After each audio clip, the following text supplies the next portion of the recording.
Everybody out there on the internet. This is Dr. Brian Dooley coming to you from gray and rainy Pickens, South Carolina, though it's kind of warm, but that's all right. We needed some rain. And we are here today with one of my favorite people. And I know that because she just told me that was true.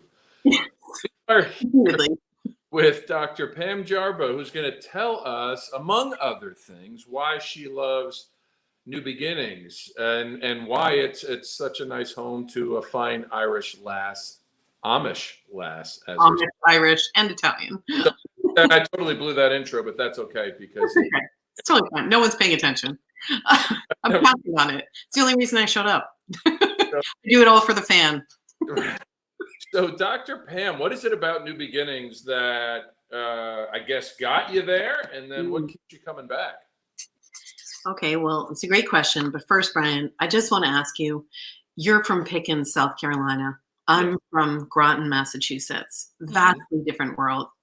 When I imagine you in Pickens, South Carolina, I imagine you on a rocking chair, whittling away on some piece of wood, making a corncob pipe. And is that really what goes on in Pickens, South Carolina? I just want to know. It could, but not tonight. Not tonight, because tonight you're interviewing your favorite. Oh, there's going to be a lot of trouble, I think. I'm going to make sure I point this out to people. I'm not much of a whittler. I'm not whittle. The whittle isn't a, I leave the whittling up to others. I'm trying to take up some new hobbies, in the pandemic, and I'm thinking about like macrame and dead pet collecting and, I don't know, alphabetizing the food in my house, just looking for things. But you asked a very beautiful question, which is about New Beginnings, and I can joke around all day long, as you know, I like to. But there are certain things I'm very serious about. Chiropractic is one of them. And I started going to New Beginnings when I was a student. So it was many, many years ago. And I had gone to chiropractic school kind of very suddenly. I just made an instinctive choice. And when I was at school, I was sort of stunned by how different it was than being in practice and, the experience that I'd had, working for the chiropractor I work for. And I just thought, like, I think I made a mistake. Like, this isn't what I signed up for. And then I would go to New Beginnings and I would just take a breath and be like, right, this is what I wanted to do. Right. So it was really, really helpful to just feed, my soul in a way, of knowing that I really wanted to bring life to people. And, New Beginnings, the roots of it are, really rooted in our philosophy. And, then I got to know the characters and, Jim DuBell, he makes fun of me on a regular basis. And it's just like a bunch of my Italian uncles, busting my chops because I was illiterate when I first started speaking and terrified. And now I'm just literate and terrified. So so it's all changed over the years. And so I just really appreciate the group of people, and the fellowship is amazing. I speak at a lot of seminars around the world, and New Beginnings really does feel like deep friendships, and it's so nurturing every time I go there. I just really enjoy going out to dinner with people and talking with them. And while the speakers are speaking, I'm usually heckling in the back, and because I like that personally. It's definitely a heckle crowd. And I love, getting adjusted and being at the ocean. And I always feel like I come back ready to serve again. And that is really helpful. So I do love it so much. It's a really special program for me. And honestly, I've spoken at a lot of them around the world. And, this one always nurtures my heart and my spirit. I would have to agree. I mean, I don't get around as much as you do. Well, let's not. You may not be. Now we're getting personal. I was going to say, you're not as at many seminars, but let's not say you don't get around. I don't want to. We need to find our terms. Yes, I don't get to as many seminars. Let's clarify. But it was Jim also was the first place where I first talked to a group of people that wasn't just a group of kids in a classroom. Yeah. Which is that presents its own challenge. So that's some of the things that people have talked about is it's not Jim necessarily just putting his buddies up on stage. Jim's going to find people that he feels is going to make an impact. And he doesn't really care, if you're a chiropractor. We've had 9 chiropractors speak. He doesn't care if you've been in. Really? Civilians? We allow that? Were we friends with them? Muggles? Seems odd. That's muggles. Muggles. Chiropractors, absolutely. outrageous. But that's the thing that I like that he offers is there's always something new there.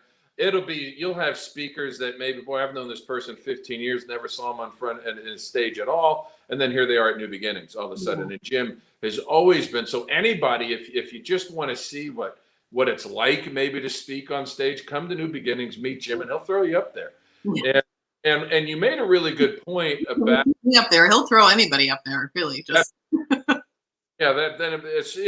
quicker that he can get the schedule filled out, then the quicker he can get out on his boat with a cigar. And that's really what Jim is about. That's really what it's all about. Absolutely. Yeah. I can't blame him for that. I feel the same way. I just came off the boat and my cigar. So, you know. Did you really? Good for you. Yeah. No. But you made a really good point about the fellowship. And to me, most of the places that I go, I really do enjoy the between the scenes. So between the seminars and afterwards. But New Beginnings is kind of, and you said it really well, it's your Italian uncles. Even if you're not Italian, they will be your Italian uncle. And they just take care of you in a way that is so warm and inviting. So loving, you know, in an Italian kind of way. Shut the heck up. Don't mess up. And I'm using nicer words than what they would use. Don't mess it up. That's what I get right before I go on stage. Okay. All right. Very strange. Yeah. Yeah. And I also think that we really need one another right now.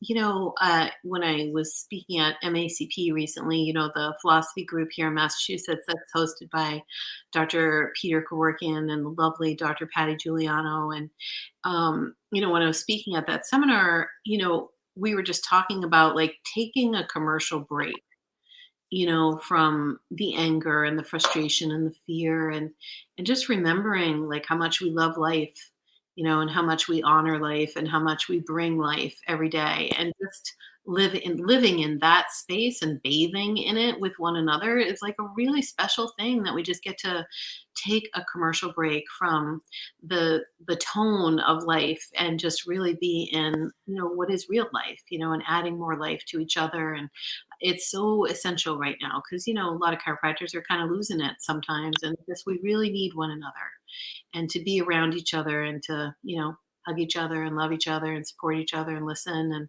you know, I feel like that's a lot of like people come in on the beginning of the seminar just kind of beat up sometimes. And that was before the pandemic. And then by Sunday, they just feel renewed, you know, in the candlelight ceremony. And they'll say that, like, I just feel ready again. Right. And we need that readiness, you know, because this is a time where there's a tremendous opportunity to help people. And I think people are waking up in a lot of ways. We can see that they're asleep, but I know for myself, like when you go through a painful thing, it does wake you up, you know, like you're paying more attention. So if we say the phrase to people now, your health affects everyone you know and everything you do. Like I used to say that before and there'd be a glaze over people's eyes. And now if I say that, they're like, true that. What else do I do? What else can I do? So, you know, people want to learn and want to be more alive. And this has given them an opportunity. So if we can get over our own, you know, angst about all of it, we really do have a tremendous opportunity to teach people and to affect their lives. And they need the help now more than ever. So we need each other so that we can stay on the path. Well, if chiropractic's about anything, it's about connection. It's not about distancing. And chiropractic brings the cells of our bodies together to work in the best way possible. And that's what Jim and New Beginnings do, is it brings chiropractors together so then we can go out and do our jobs the best way possible. And I totally agree that at the end of the weekend, you are just ready to go. And I've had jobs before where I was just such a jackass on Sunday because of where I was going on Monday. Yeah. And I wasn't the best husband. I wasn't the best dad. But with chiropractic, what I love is I there's not a day of the week that I really work. And so I need to recharge so I can be even better. And that's my drive. And that's what New Beginnings always gives me. Your practice always gets a bump.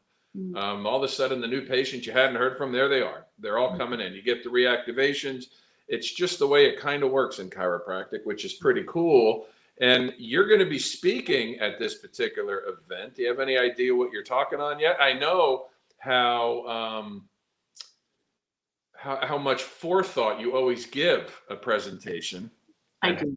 Ready to go. It's always on weeks and months in advance from I, I'm not sure what the mockery is here. preparation are well known. Well, I do like to prepare, but then I'm scrambling at the last minute because when I'm sitting in the audience, I'm like, oh, that person just said what I was going to say. That person said what I was going to say. So I'm like revamping in the midst of it. But yeah, I'm often racing to my timeline with a new presentation. I don't know what I'm going to speak about at this moment. My mind is a well-decorated wind tunnel. Stuff just flying right through right now. But I've done several presentations recently, and I wanted to just pick from them and, try to tune into the audience and feel what it is that they need. But yeah, I've done everything from, I went to Florida Chiropractic Society and I spoke for the UCA in London, and, I did different things for each of them. One of them, I did like a whole thing about like the patient process, because, I think that now more than ever, people need structure. They really need us to say what it is that they need in order to be well. We have to be brave, and we have to be organized, and we have to have processes for them. And so like one time I did that, another time I did research and understanding like the research of subluxation.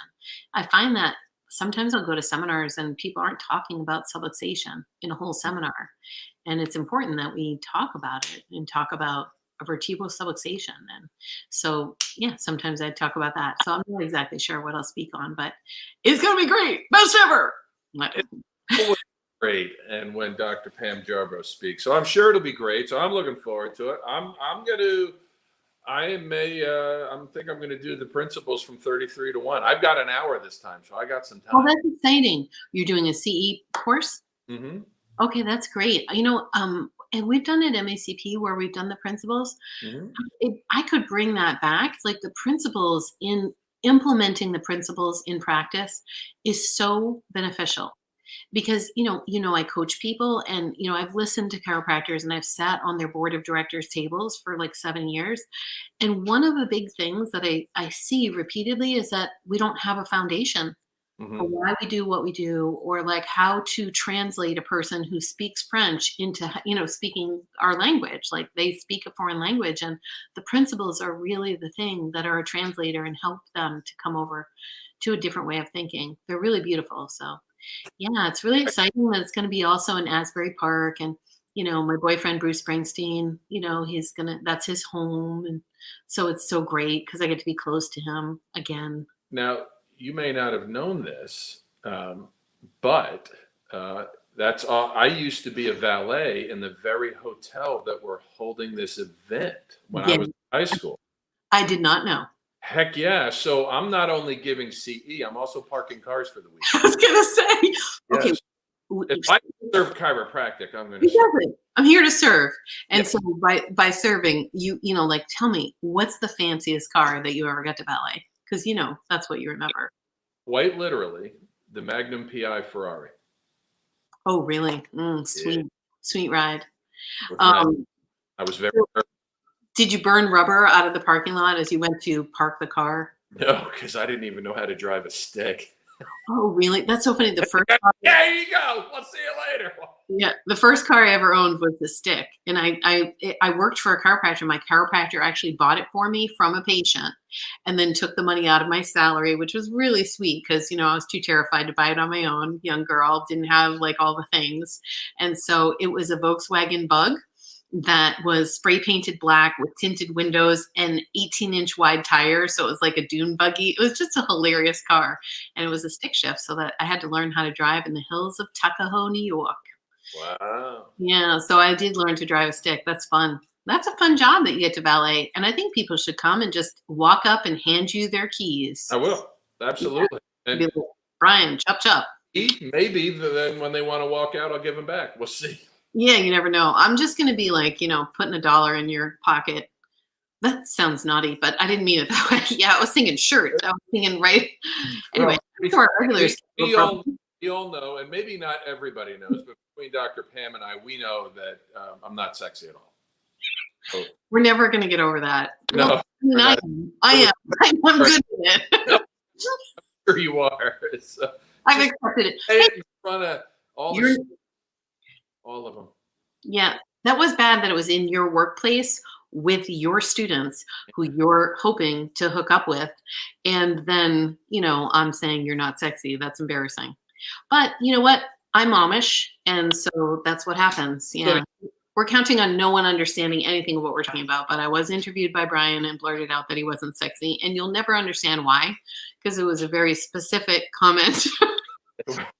well, if you come to New Beginnings, we can tell you there's a little bit of a story, but we can tell you. So you will learn everything at New Beginnings. About my Amishness and Yeah. about Brian's unsexiness. There's no topic left Just uncovered. put $1 in Brian's pocket and then we'll start talking. That's the way it's going to go. Or 5. Or five, you get a better story. Yeah, We'll give it embellishment. far back. Well, I have to say, this was an amazing interview. I think we nailed it. And I really feel like we're going to really bring it in the dismount. Our way out of this interview is going to be like razzle dazzle, backflips. I don't even know. All right. Well, hey, well, good, because then this is where I usually say, everybody that wants to come to New Beginnings, and it should be everybody, May 20th through 23rd in beautiful Asbury Park, New Jersey. You can register at www.nbcairo.com. There truly is no place like home that Jim DeBell and the board have created. So, Dr. Pam, razzle dazzle us out of here. I'm going to razzle dazzle you guys and say, come give me a hug. Let's meet up at New Beginnings. Let's connect. Let's get rejuvenated and give Brian all the dollars. Yes, I'll take the dollars. Hang on, we got a comment. We got a fan. Is that you? I'm here. It took me 5 minutes to get on. Was No, that you? that was not me. All We right. actually have a fan. Let's just meet them. We don't know who you are, but we love you, and we're going to hug you. About it is what it says. Facebook user. Somebody's a fan of ours, and they took an hour to get to Yeah. us. We have an audience. Facebook I user. just want to say, I appreciate their devotion. I admire their persistence, and maybe we're going to give them the dollars that we get. Who knows? Anything could happen. I'm more than happy to share. So it was wonderful seeing you this evening. And you, Brian. Hope to see everybody. Dr. Pam will give you a hug at New Beginnings. We will see you May 20th through 23rd in beautiful Asbury Park as soon as Dr. Pam gets 5 minutes away from her boyfriend, Bruce Springsteen. It's going to be difficult. You know what? He's very demanding. Well, he was born to run. Hey, yeah, away from me. Brian, thank you so much for doing these interviews, and thank you for inviting me. It was really, really great to see your very unsexy face. My unsexy pleasure. We'll see you in May.